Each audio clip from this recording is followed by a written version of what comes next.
제가 설교를 순서대로 하고 있는데, 오늘도 예수님의 비유 중에 죽은 사람이 둘 나왔고, 좀 전에 광고도 하였지만 지난주에 돌아가신 분이 두 분이 있어서 참 가족들이 마음이 아팠던 것 제가 언급을 하고 기도를 부탁했습니다.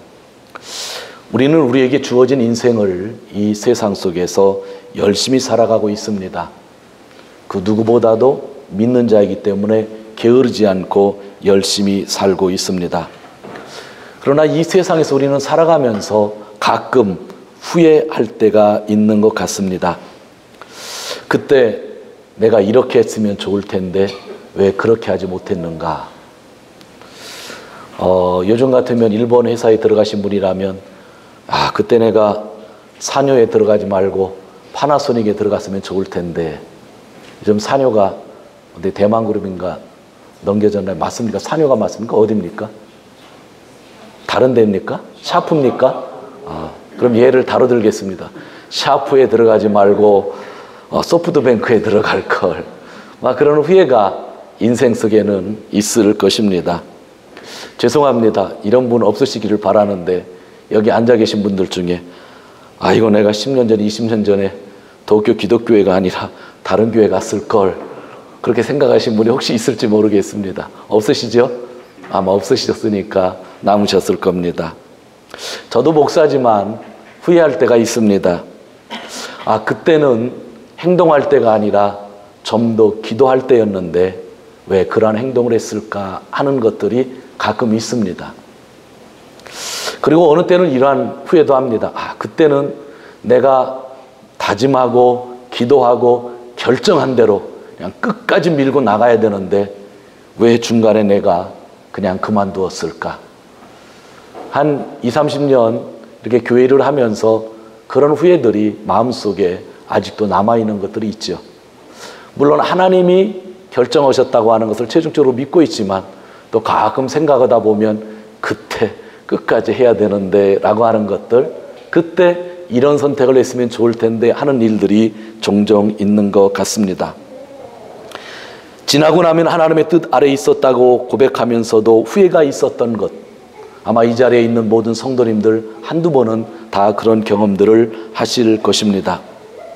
그러나 정말 불쌍하고 불행한 것이 있습니다. 그것은 죽은 다음에 후회하는 것입니다. 목사님, 무슨 후회를 죽은 다음에 합니까? 오늘 성경에 보니까 죽은 다음에 후회를 하는 사람이 나오더라 하는 겁니다. 죽기 전에는 100번이고 1000번이고 우리가 얼마든지 후회를 하고 얼마든지 기회가 주어질 수 있습니다.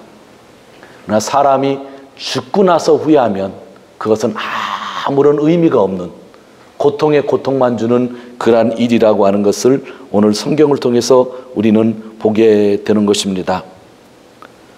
오늘 아침 우리는 절망적인 후회와 영원한 탄식으로 몸부림치는 한 인간의 소리에 귀를 기울여 봤으면 하는 것입니다. 오늘 본문에는 어떤 부자와 거지 나사로가 등장하고 있습니다. 예수님이 비유로 말씀하신 것입니다.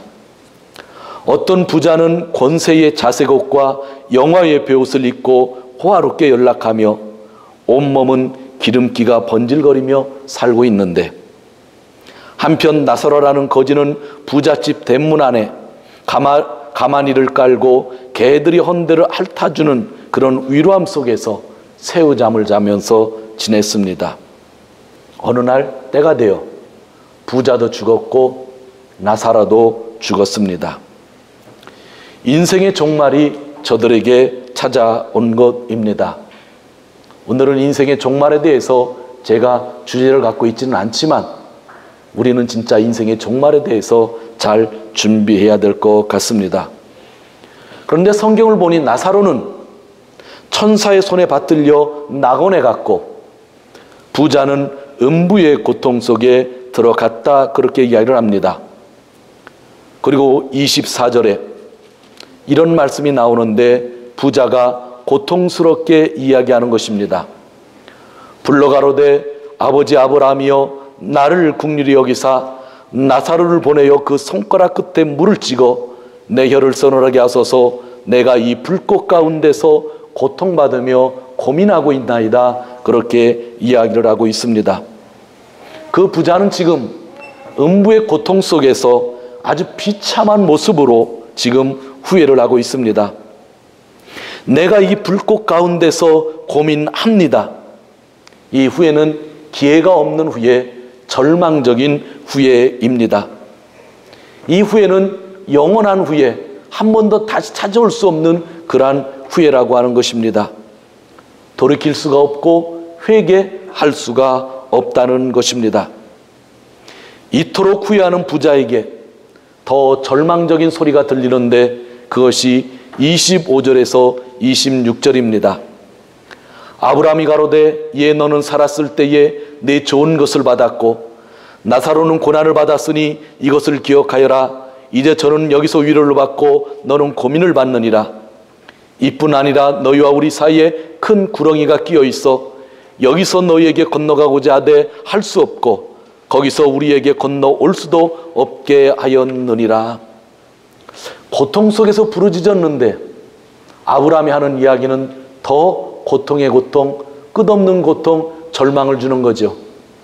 물 한 모금, 물 한 방울이라도 라고 하는 표현을 하고 있는데 아브라함은 그것도 할 수 없다 그렇게 이야기를 하고 있는 겁니다.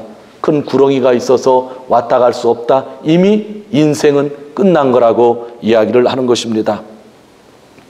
사랑하는 성도 여러분, 후회해도 아무런 소용이 없는 때가 있다고 오늘 성경은 우리에게 알려주고 있는 겁니다.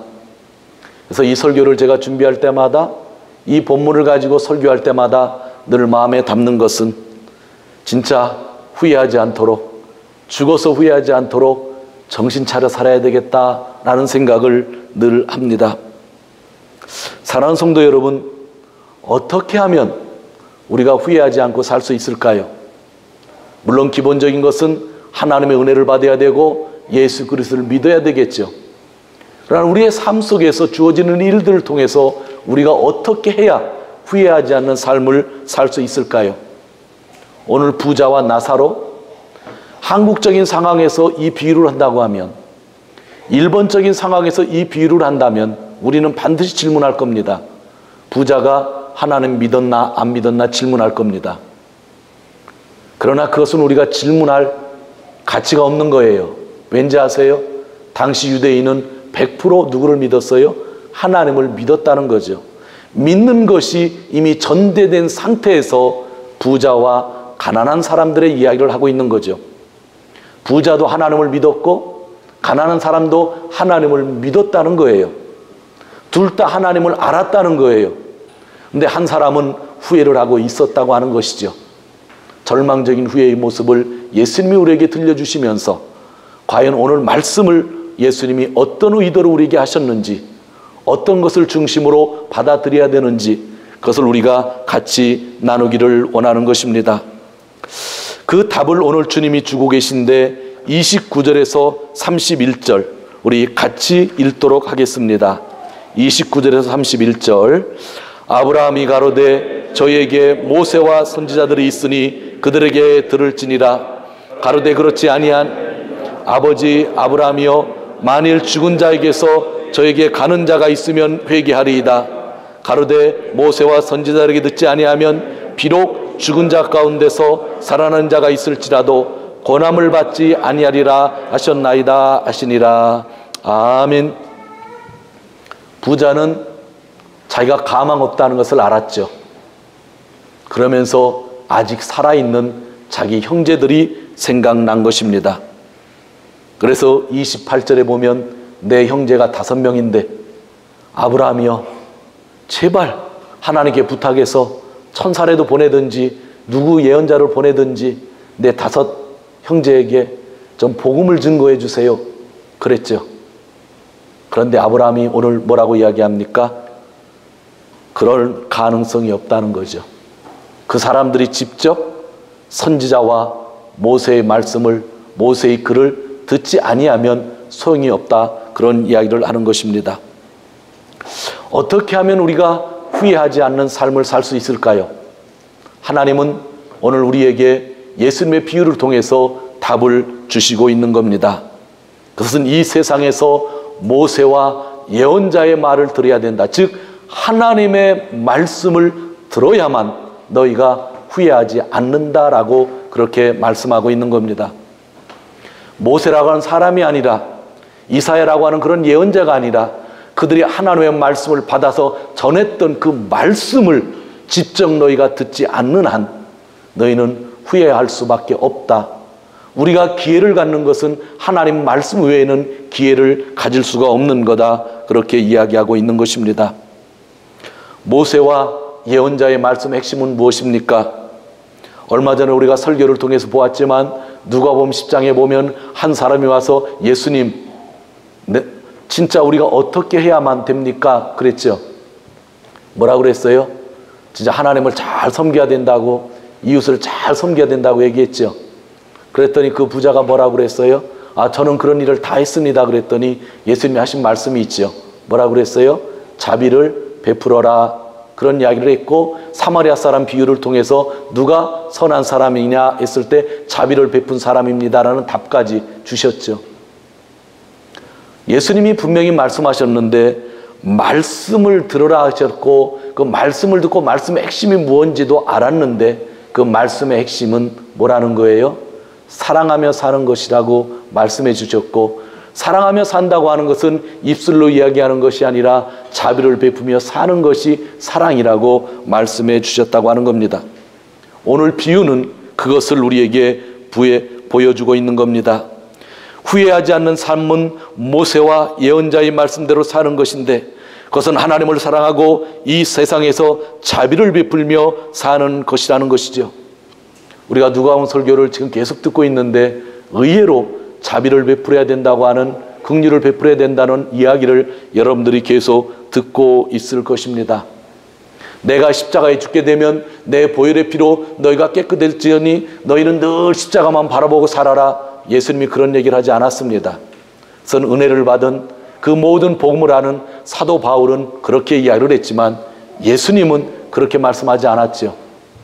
십자가가 필요 없다고 하는 것이 아니라, 그의 보혈의 피가 필요 없다고 하는 것이 아니라 이미 예수님은 그 문제를 가지고, 그 일을 가지고 우리의 모든 죄를 사해 주시고 오셨기 때문에 가장 큰 일이지만, 그 일을 감당하기 전에 그 일을 통해서 은혜를 받을 우리에게 주신 말씀은 자비를 베풀며 사는 것이 중요하다고 말씀하셨죠. 십자가를 믿는 사람은, 보혈의 피를 믿는 사람은, 죄 용서받은 사람은 그 일을 해야 된다고 말씀하고 있는 것입니다. 사랑하는 성도 여러분, 자비를 베풀며 살면 후회가 없습니다. 오늘은 제가 두 가지를 얘기하지만 사실은 한 가지입니다. 우리가 죽어서도 후회하지 않으려면 이 세상에서 어떻게 살아야 되는가? 하나님 말씀을 듣고 그 말씀의 핵심을 깨닫고 예수 그리스도를 믿고 있는 우리는 자비를 베풀며 살아야 된다는 것, 그것이 오늘 비유의 핵심이라고 하는 것입니다. 인생을 후회 없이 산 사람은 곧 사랑을 베풀며 산 사람입니다. 사랑하고 살면서 후회한 사람은 없을 것입니다. 사랑하는 성도 여러분, 산다고 하는 것이 과연 무엇일까요? 사랑하기 위해 사는 것 아닙니까? 그리고 사랑하고 산다고 하는 것은 바로 예수님의 말씀을 기억하며 베풀며 사는 것일 것입니다. 사랑할 사람도 없고 사랑할 이유도 없다고 한다면 우리가 살아서 무엇을 하겠습니까? 산다는 것은 사랑받는 것이 아닙니다. 오늘 이 자리에도 이 교회에 사랑받고 싶어서 오신 분이 혹시 있을지 모르겠습니다.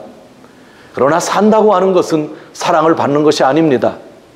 크리스찬은 산다고 하는 것은 사랑을 받는 것이 아니라, 남에게 기대를 하는 것이 아니라 내가 사랑을 주며 사는 것이 오늘 크리스찬이라고 오늘 예수님은 우리에게 말씀하고 있는 것입니다.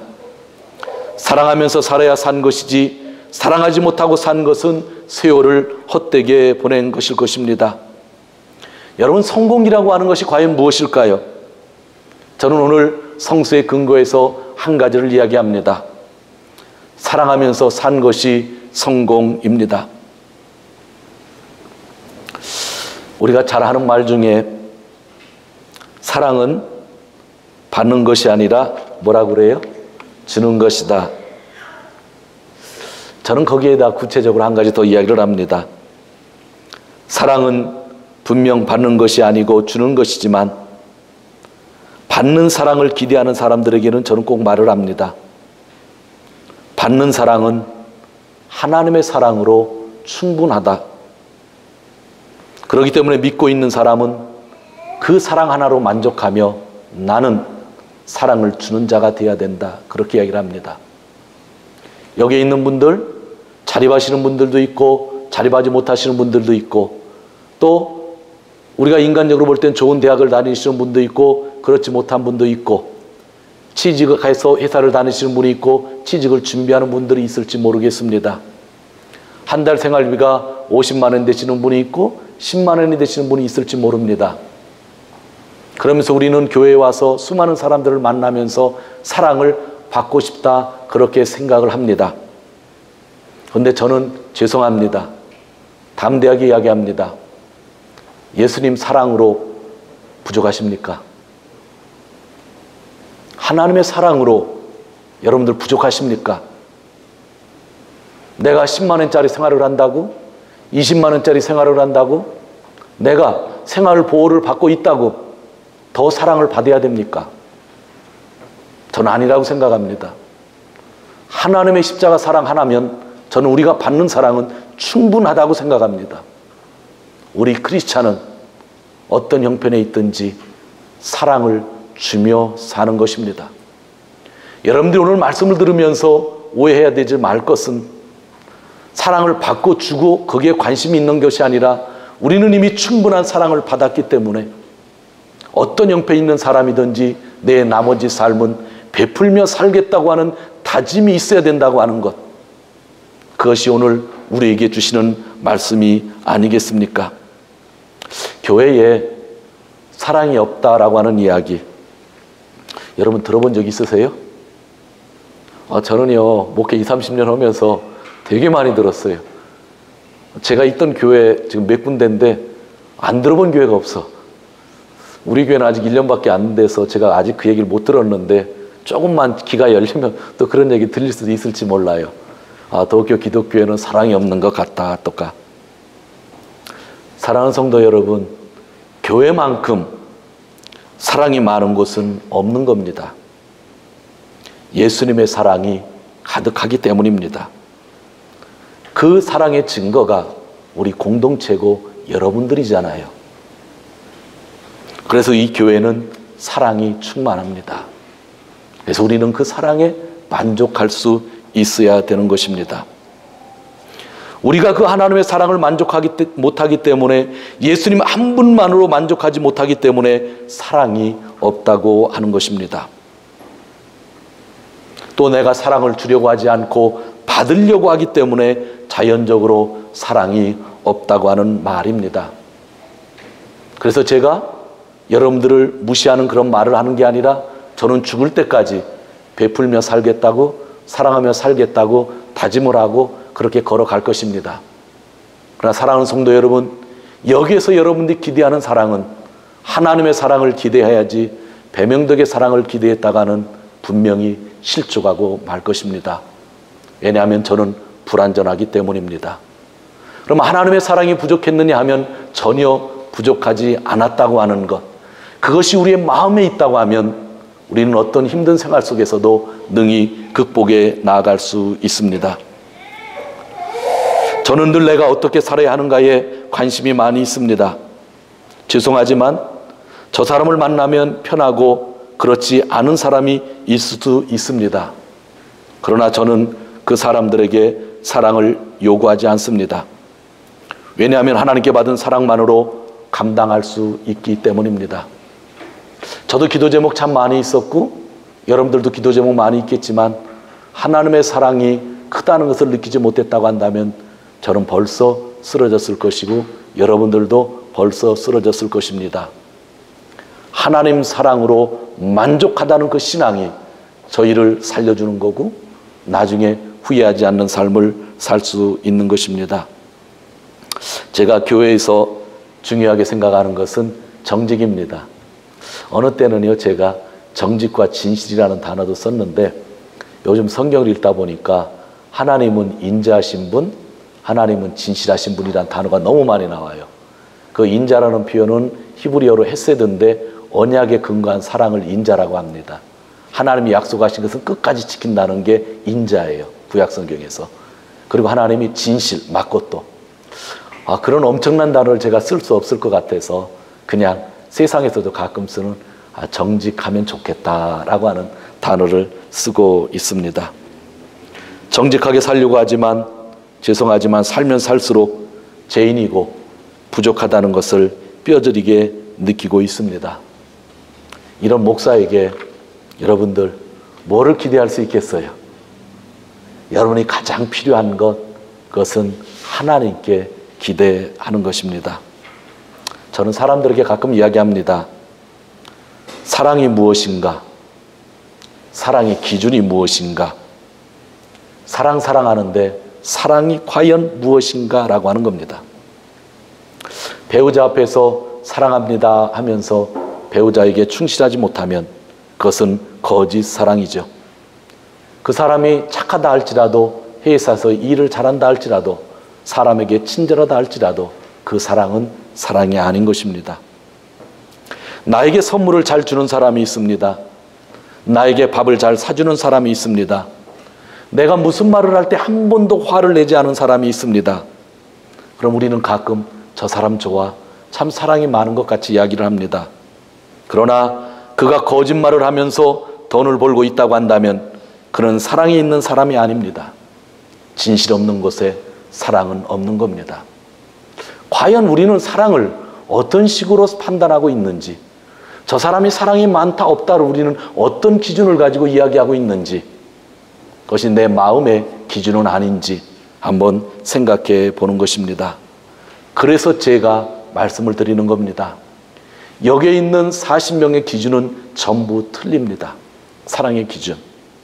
그래서 어느 누구도 여러분들의 부족함을 채워줄 수가 없는 겁니다. 우리는 그래서 예수님의 사랑으로 충분한 겁니다. 그리고 나머지 인생은 어떻게 베풀며 살까라고 하는 것. 진짜 돈이 부족하면 하나님 더 많이 베풀고 살고 싶습니다라고 기도할 수 있는 것. 그러한 모습들이 가장 중요한 우리들의 모습이 아닐까 생각합니다. 제가 여러분을 사랑하지 않는 것 아닙니다. 저는 이 공동체를 사랑한다고 하는 것이 무엇일까 늘 고민하고 있습니다. 여러분들보다 기도 많이 하려고 노력하고 있고요. 여러분들 그 누구보다도 말씀을 더 많이 읽고 준비하려고 합니다. 그리고 목사로서 가르치는 직무에 충실하려고 수많은 노력을 하고 있습니다. 사랑은 관심이라고 하는데 저는 그 누구보다도 여러분에게 관심이 많습니다. 그리고 모두를 위해 기도하고 있고 걱정하고 있고 눈물을 흘리고 있습니다. 하루라도 여러분들을 잊어본 적이 없습니다. 여러분의 건강, 직업, 회사, 사업, 그리고 여러분들의 가족을 기억하려고 노력하고 그 이름을 부르며 기도하고 있습니다. 어느 때는 너무 걱정되어서 속이 탑니다. 취직이 되면 기쁘고 병에 걸리면 마음이 아프고 좋은 차를 타면 기쁘고 가정에 문제가 생기면 저도 너무나 힘듭니다. 여러분들의 모든 일이 걱정됩니다. 이 교회를 위하여 말씀을 준비할 때 힘을 다하여 준비하고 있습니다. 이러한 것들이 제가 이 교회를 사랑하는 방법입니다. 그러나 분명한 것은 저는 사랑이 아직 너무나 부족하다는 것입니다. 그래서 저도 하나님의 말씀을 감사하고 기억하며 그 말씀을 따라 살면서 어느 때는 또 두려움을 가지고 있는 것입니다. 사랑하는 성도 여러분, 우리가 산다고 하는 것은 하나님의 말씀을 붙잡고 그 하나님의 사랑을 우리가 기대하고 감사하면서 또 우리가 그 사랑을 주기 위하여 베풀어 주기 위하여 산다고 하는 것, 그것이 오늘의 말씀입니다. 후회하지 않기 위해서 중요한 것이 있습니다. 여러분 20절과 21절에 보면 이런 내용이 나옵니다. 21절, 부자의 상에서 떨어지는 것으로 배불리려 하매 심지어 개들이 와서 그 헌대를 핥더라. 이 비유를 들으면서 여러분들이 부자를 나쁜 사람으로 취급하면 절대 안 됩니다. 죄송하지만 여기 앉아있는 우리 누구보다도 좋은 사람일 수가 있습니다. 그런데 지금 어디에 가 있어요? 음부에 가 있잖아요. 그게 지금 헷갈리는 거예요. 제가 이 부자라는 입장이 되었다고 생각해보고 여러분이 그 부자의 입장이 생각됐다고 해보세요. 병에 걸린 거지가, 몸에서 고름이 떨어지는 거지가 여러분의 집에 오면 바이러스 걱정하고 들여놓지 힘들 거예요. 그런데 그 사람이 지금 어디에요? 대문 열고 들어와서 주인이 잔치하고 있는 상 밑에서 떨어지는 음식을 먹고 있었어요. 저는 이 비유를 읽을 때마다 이 부자의 마음은 진짜 좋은 사람이라고 저는 생각했어요. 만약 저 같았다고 한다면, 이제 설교를 많이 해서 이제 그렇게는 안 할 거예요. 제가 한 20년 전만 같았다고 한다면 제가 그 사람을 대문 밖으로 쫓아냈을 겁니다. 지금은 안 내쫓아요. 아마 20년 전만 같으면. 여러분은 어떻게 생각하세요? 밥을 먹고 있는데, 가족이 밥을 먹고 있는데 중요한 사람들이 왔는데 병이 걸린 사람이, 진물이 흐르는 사람이, 자기 힘으로 살 수 없는 거지가 와서 대문을 열고 들어와서 상 밑에까지 와서 음식을 떨어지는 걸 먹고 있는 거죠. 아마 대부분 종들을 시켜서 내보내라고 했을 겁니다. 근데 놀라운 것은 오늘 성경에는 주인이 그렇게 이야기하지 않고 그냥 놔두었다고 하는 것입니다. 착한 사람이었습니다. 부자는 진짜 마음에 여유가 있는 사람이었습니다. 그런데 지금 그 사람이 후회를 하고 있더라, 그겁니다. 어떻게 하면 후회하지 않을까요? 말씀을 드려야 되는데 어떻게 하면 후회하지 않을까요? 그것은 진심으로 사랑하며 사는 겁니다. 마음은 좋았지만 여러분 생각해 보시기 바랍니다. 자기 집에 남아서 장 속에 있는 옷이 하나 있을 수도 있습니다.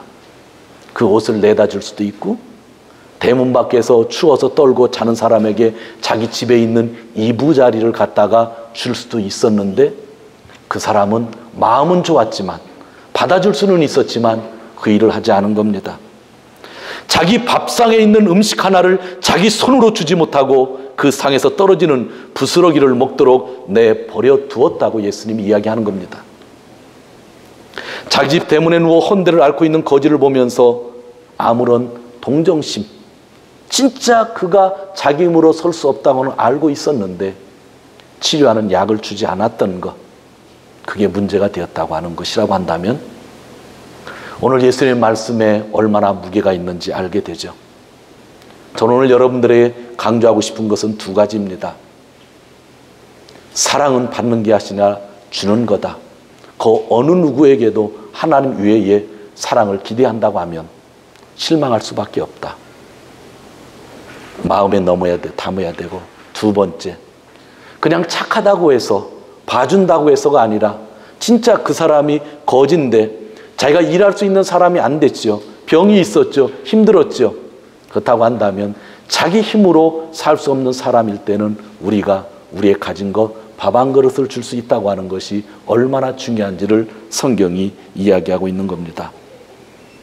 특히 사랑하는 크리스찬 가족은 자기 가정에 있는 사람들을 많이 사랑해야 됩니다.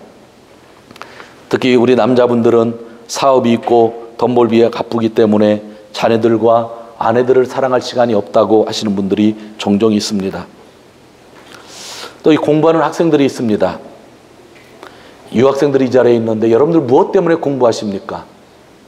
취업하시기 위해서요? 아니에요. 사랑하며 살기 위해서 공부하는 겁니다. 무엇 때문에 교회 나오시나요? 복을 받으려고 나오시나요? 아니에요. 사랑하며 살기 위해서 교회 나오는 겁니다. 지금 제가 무엇 때문에 설교를 하고 또 여러분 무엇 때문에 설교를 듣고 있습니까? 사랑하며 살기 위해서입니다.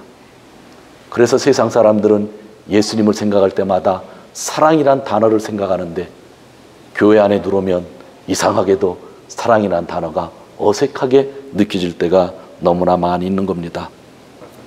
사랑하는 데 쓸 수 있는 돈이라면 그것은 참 축복된 돈이라고 생각하고, 사랑하는 데 쓰임을 받을 수 있는 직업이라고 한다면 그 직업은 너무나 좋은 직업이라고 생각합니다. 우리 가지고 있는 것들, 우리의 건강까지도 가족을 사랑하고 이웃을 사랑하고 교인들을 사랑하는 것, 그것이 얼마나 감사할까요? 그래서 누가복음 11장에서도 지난번에 말씀했지만 그 속에 있는 것으로 자선을 베풀라, 그러면 너희가 깨끗하게 될 것이라고 바이선에게 예수님이 말씀하셨죠. 12장에서는 너희 소유를 팔아서 자선을 베풀라라고 하는 그런 이야기도 있죠. 내가 있는 자리는 더 많은 사람을 사랑하라는 은총의 자리입니다. 저희 교회 좀 힘들 수도 있고 이렇게 회개 보고를 들으면 아직 적자라고 합니다. 마음에 어느 때는 조금 부담이 되기도 합니다. 그런데 저는 올해 들어와서 너무나 기뻤던 일이 있었습니다. 선교위원회가 기도하고 준비하고 우리 모두 같이 상의해서 조그만 거지만 우리보다 더 어려운 교회에 조금 도울 수 있었던 것, 전 그것을 사랑이라고 이야기합니다. 바로 선교가 사랑이죠. 오늘 예수님이 우리에게 말씀하시는 것은 그러한 겁니다. 우리의 인생도 그렇게 살아야 된다고 하는 겁니다. 교회 예배당 구입을 위하여 건축을 위하여 기도하고 있습니다. 단순히 예배드리는 공간이 우리에게 필요한 것이 아니라 이 공간을 통해서 어떻게 사랑할 것인가를 우리가 질문을 할 수 있다고 한다면 우리의 방향선이 달라지리라고 생각합니다. 사랑하는 성도 여러분, 사랑을 이야기하고 베푸는 이야기를 하는데 제가 아주 숨 쉴 틈도 안 주고 설교를 하고 있습니다. 받으려고 기대하는 것이 아니라 주지 않는다고 서운해하지 말고 그저 우리 모두가 사랑하며 살았으면 좋겠습니다. 그리고 우리의 가진 것들, 비록 적은 것이라 할지라도 조금 여유가 있다고 한다면 더 좋고 베풀면서 사랑하며 살 수 있다고 하면 그것보다 얼마나 좋겠습니까? 저는 이 부자와 나사로의 비유를 어렸을 때 계속 읽으면서 진짜 고민을 많이 했습니다. 왜 부자는 음부에 가 있고 왜 가난한 사람은 왜 낙원에 가 있는가? 예수님이 말씀하시는 건 부자와 가난한 자를 나눈 그런 이야기가 아니라 예수님이 하시고자 하는 말씀은 딱 하나입니다. 베풀 수 있을 때 베풀고 살으라는 겁니다. 너는 나를 알았고 착한 사람이었고 그 사람들을 차별하지 않았고 그 사람들을 내쫓지는 않았지만 그가 혼자 살 수 없을 때에 너는 내 밥상에 있는 밥 한 그릇을 그에게 주는 것이 마땅했다라고 하는 것이 오늘 말씀입니다. 성도 여러분, 후회하지 맙시다. 오늘 후회하고 내일 후회도 괜찮은데 죽은 다음에 후회하면 아니 된다고 예수님이 말씀하셨습니다. 믿기 때문에 우리 모두 하늘나라에 갈 수 있는 확신들이 있습니다. 그럼에도 불구하고 우리에게 주어진 재물을 어떻게 쓸 것인가를 잘 생각하면서 살았으면 하는 생각 너무나 간절합니다. 죽은 자들이 살아나서 우리에게 말을 한다 할지라도 그것을 경험하는 것보다 자비를 베풀며 사는 삶이 더 중요합니다. 목사가 여러분들의 기도로 삽니다. 이렇게 기도하던 목사가 돈에 욕심이 생기면 여러분들이 교회를 떠나고 싶다라고 하는 생각을 가지게 되는 겁니다. 수십 년 동안 이런 설교를 하기 때문이죠. 저는 그래서 저희 자녀들에게 가끔 이야기를 합니다. 아빠가 주책이 들 때 되면 다담하게 와서 아빠 교회 그만둬라고 얘기하라고 이야기를 합니다. 은혜가 안 되기 때문이죠. 저희 자녀들이 제가 5년을 일하고 10년을 일하는데 돈에 욕심이 빠지면 분명히 와서 아빠는 담임 목사 그만둬야 된다라는 얘기를 할 것 같습니다. 전 그때 그만둘 겁니다. 그러나 남은 여생 제가 큰 돈을 벌 수 있는 그런 환경은 아니지만 진짜 사람들을 사랑하고 조금이라도 베풀며 살고 싶다라고 하는 생각은 너무나 간절하고 교회 담임 목사이기 때문에 이 교회가 그러한 교회가 되었으면 좋겠다고 생각하고 우리 교회 성도님들 모두가 그렇게 되었으면 좋겠다는 생각을 합니다. 예수님이 주신 말씀이기 때문입니다. 인생 참 짧습니다. 광고 시간에 말씀드렸지만 50살에 돌아가신 분이 있고 80을 넘어서 돌아가신 분이 있습니다. 언제 어느 날, 아니 오늘 저녁이라도 하나님이 부르시면 우리는 가야 됩니다. 진짜 주님이 주신 말씀 기억하면서 사랑을 주면서 사는 그런 다짐을 하고 한 걸음 한 걸음 나아갈 수 있는 우리 모두가 되시기를 주님의 이름으로 축원드립니다.